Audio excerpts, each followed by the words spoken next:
Insulin Resistance, Part 4 of 5. This is the fourth and continuation of the first three clips for insulin resistance topic. Again, these clips are informational only and not intended to prescribe anything.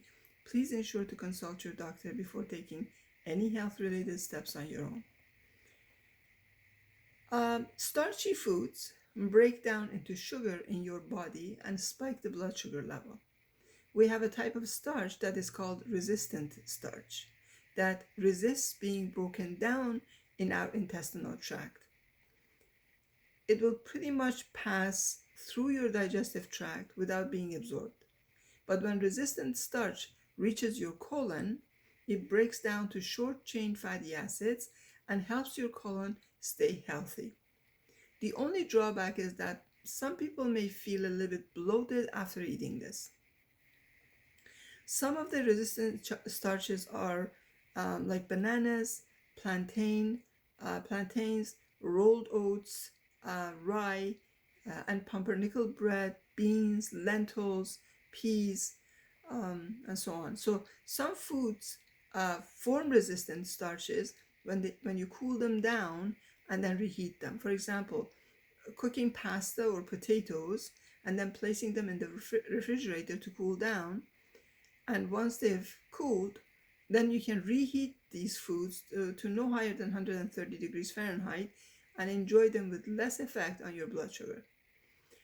So don't try to switch to a very low carb diet either, because your body and your brain and your heart require some sugar to run effectively.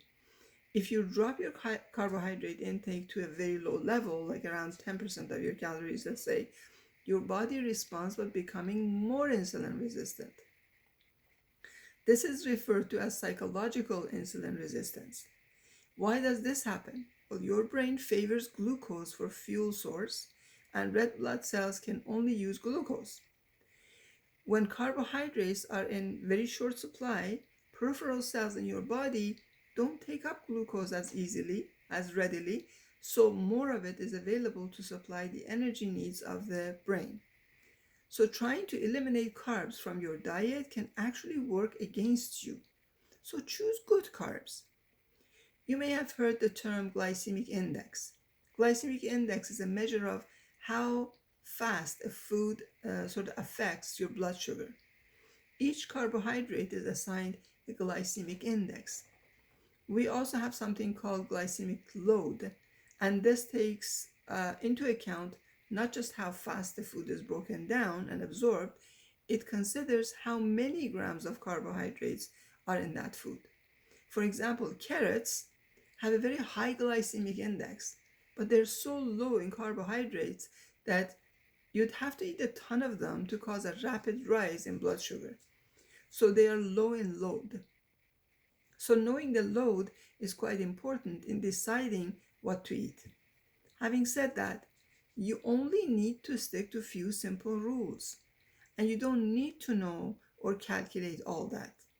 More to come in my next clip. This was part 4. Please watch all 5 clips and let me know if you have any questions. Be the light.